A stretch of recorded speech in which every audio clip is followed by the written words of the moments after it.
Assalamualaikum warahmatullahi wabarakatuh. Perkenalkan, nama saya Ananda Nafisa dengan NIM 212410102034. Saya dari kelas Sistem Basis Data D. Di sini saya akan mempresentasikan hasil kerja saya mengenai tugas yang telah diberikan.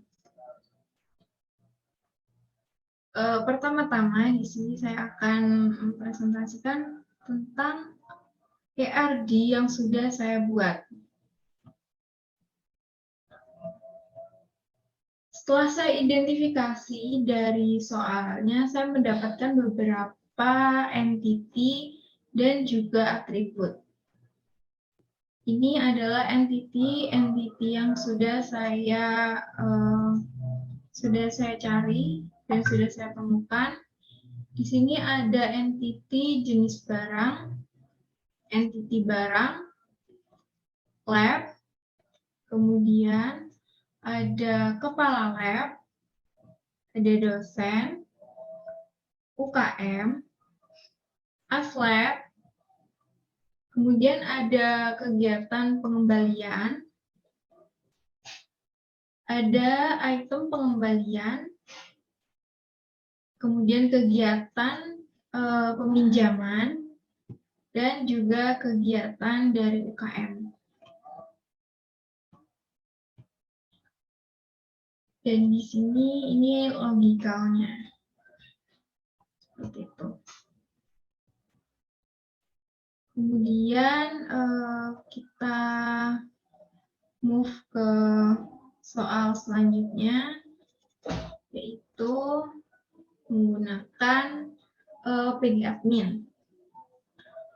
Untuk cara membuat PGAdmin ini sendiri, caranya lumayan mudah ya. Jadi, kita mendownload dulu PGAdmin, Postgre, kemudian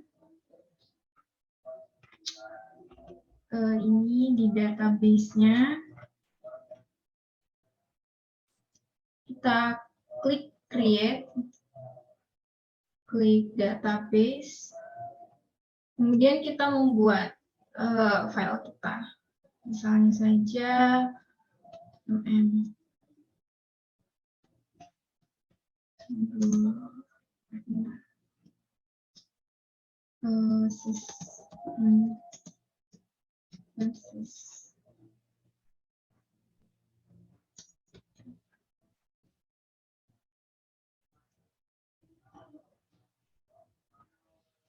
Nah, di sini jika sudah ada notif hijau di pojok sini, itu berarti sudah terdapat gitu ya.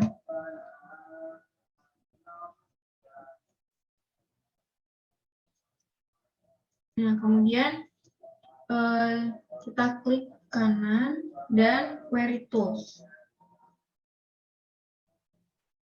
Nah, di sini kita akan membuat, contohnya saja membuat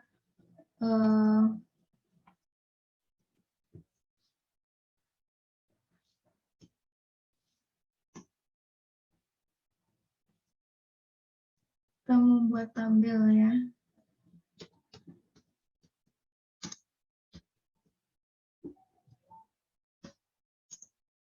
Tabel dari entity yang sudah terdapat di sini.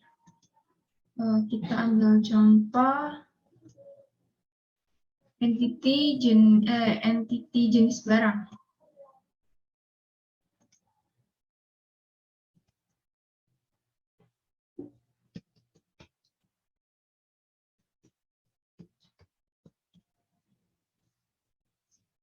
Kemudian kita memakai kurung, enter.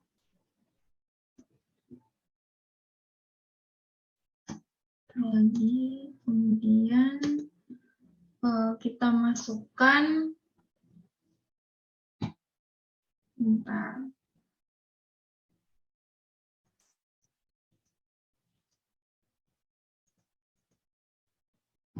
kita masukkan atributnya.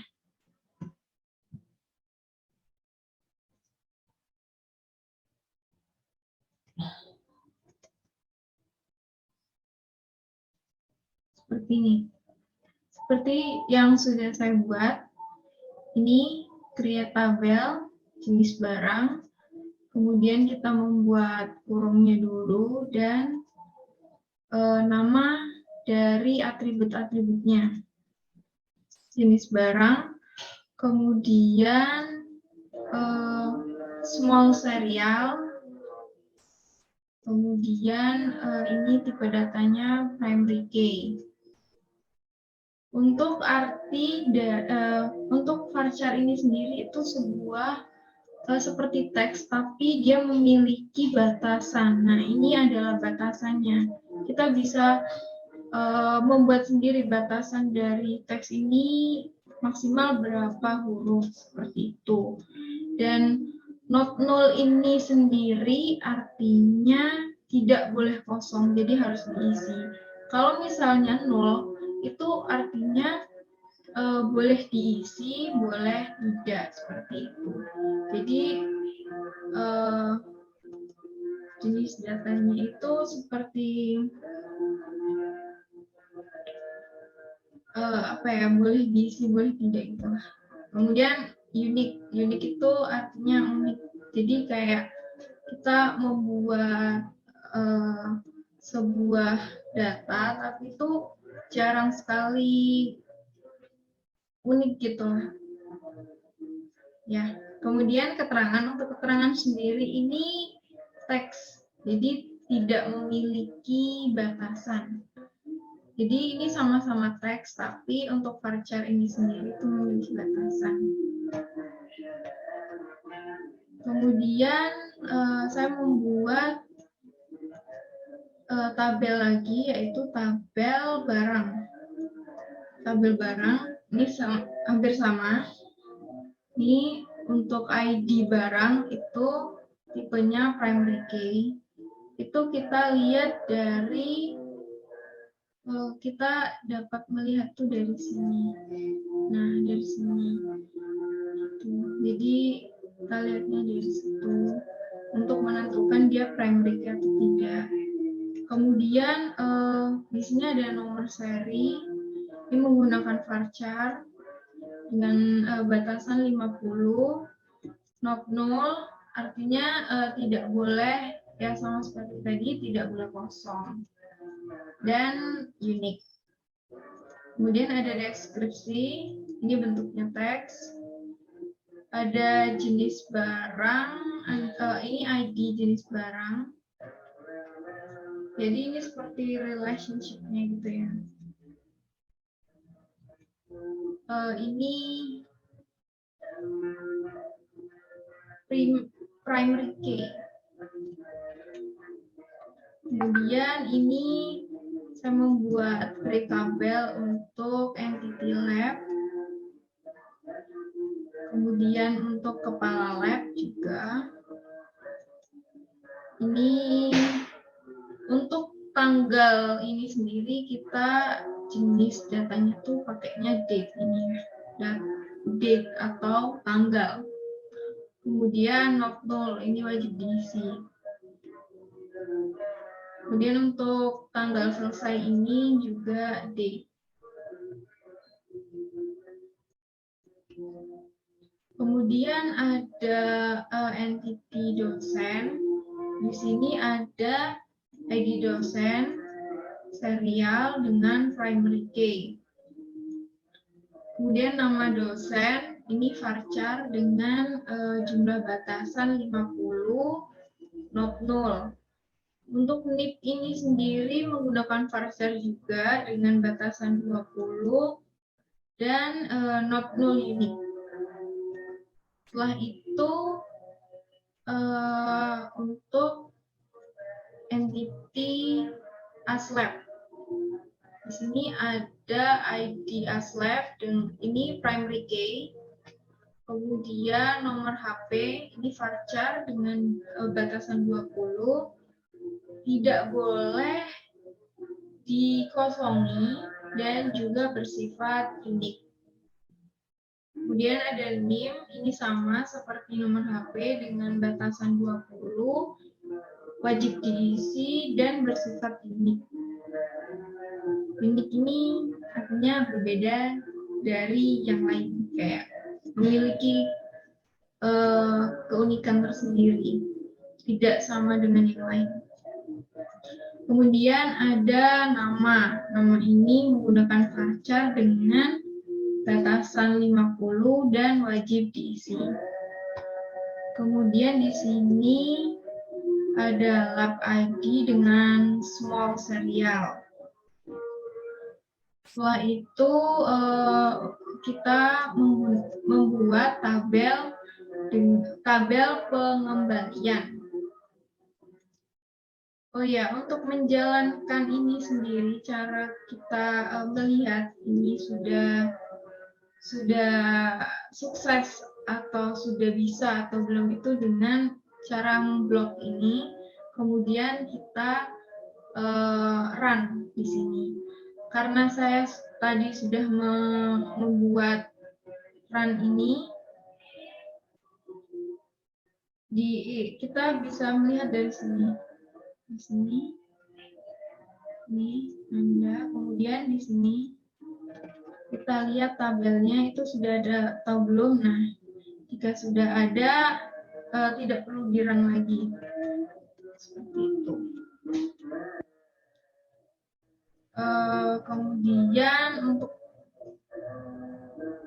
entity pengembalian ini di sini ada ID pengembalian dengan primary key, kemudian tanggal pengembalian dengan date not null, kemudian ada ID ASLAB, ada entity peminjaman juga di sini, dan yang ada juga item peminjaman, UKM, kegiatan.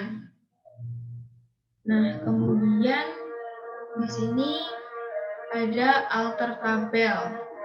Ini alter tabel untuk tabel barang, artinya ini semua itu dari entity atau tabel dari barang. Nah, di sini. Kemudian add constraint, ini foreign key, jenis barang, jadi menambahkan ID jenis barang dengan foreign key. Nah, ini kita bisa melihatnya, kita bisa mengecek cara dirun. Maaf.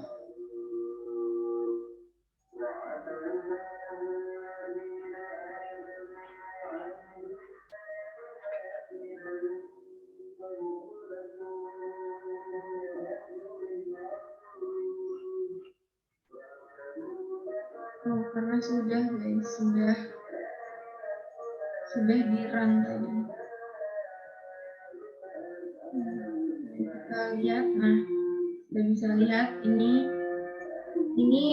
cara melihat tabel kita sudah ada atau belum dengan cara select, kemudian bintang, from, kemudian entity, kita memanggil entity-nya atau tabel yang tadi sudah kita buat, kemudian kita run. Nah, di sini ada jenis barang, kemudian ada nama jenis dan keterangan, kemudian ini untuk jenis barang ini sendiri saya membuat 3 ya. Saya membuat 3 itu. Ini di sini, caranya tuh di sini. Jadi kita membuat insert, contohnya saja select from barang. Select from ini. Jadi insert into barang ini entity-nya, kemudian yang kita masukkan itu adalah ada nomor seri dan deskripsi. Ini bisa diambil dari mana, yaitu kita ambil dari sini. Nah, di sini kan ada nomor barang, ID barang, nomor seri, deskripsi, jenis barang, kemudian ada web ID. Yang kita masukkan cuman yang primary key ini sama nomor seri ini karena dia wajib, sifatnya wajib. Untuk deskripsi ini boleh dimasukkan, boleh tidak. Kalau jenis barang underscore ID ini karena dia itu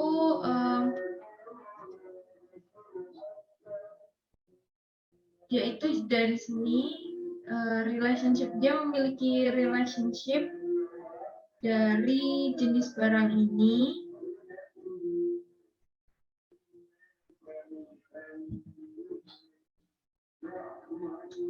dan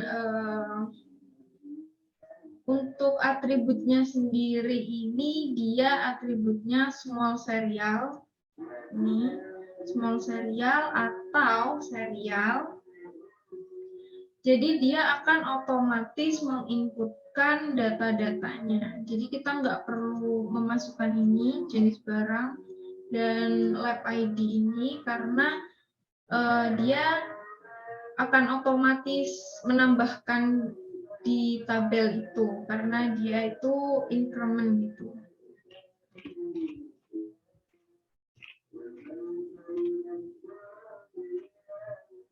Nah, ini cara kita melihatnya sudah benar apa belum itu sekarang. Nah, ini kenapa tidak bisa? Karena sudah saya rangkai. Nah, kita bisa lihat dari sini. Sekarang. Nah, ini sudah masuk. Di sini tadi kan tidak ada, saya tidak memasukkan jenis barang underscore ID dan web ID, tapi dia itu otomatis masuk sendiri seperti itu. Tapi beda lagi dengan yang tabel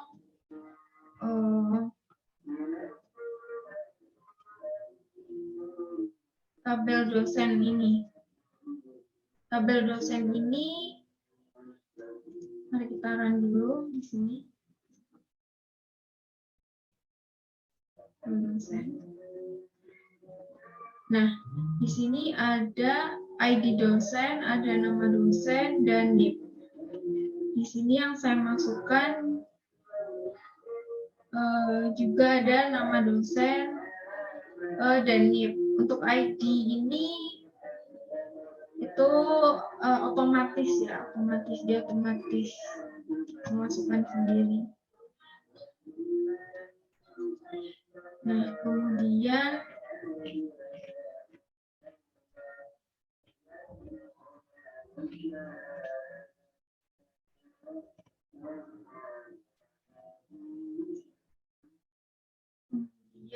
ada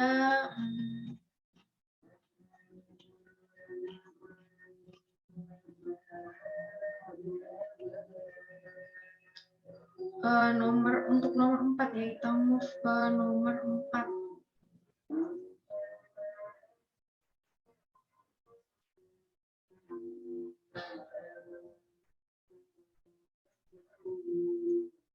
Untuk nomor 4 ini di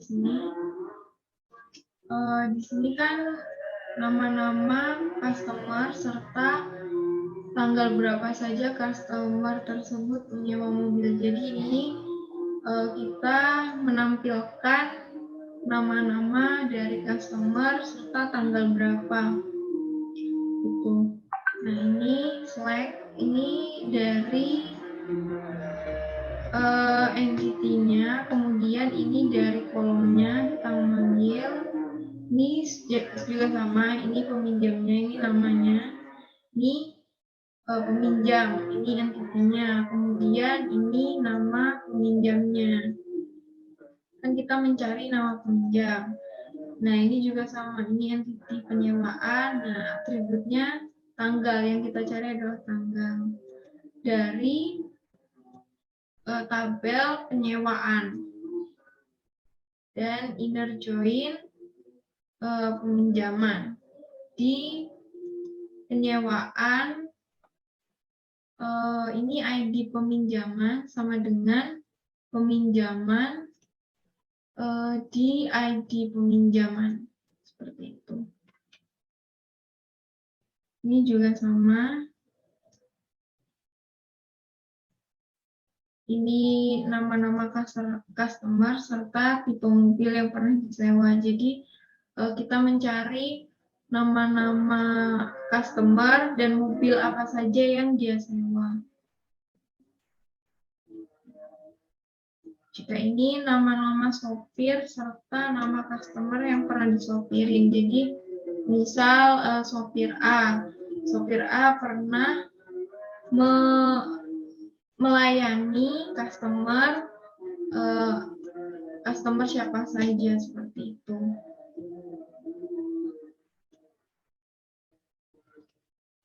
Nah, itu dia penjelasan dari saya. Untuk kurang lebihnya mohon maaf. Wassalamualaikum warahmatullahi wabarakatuh.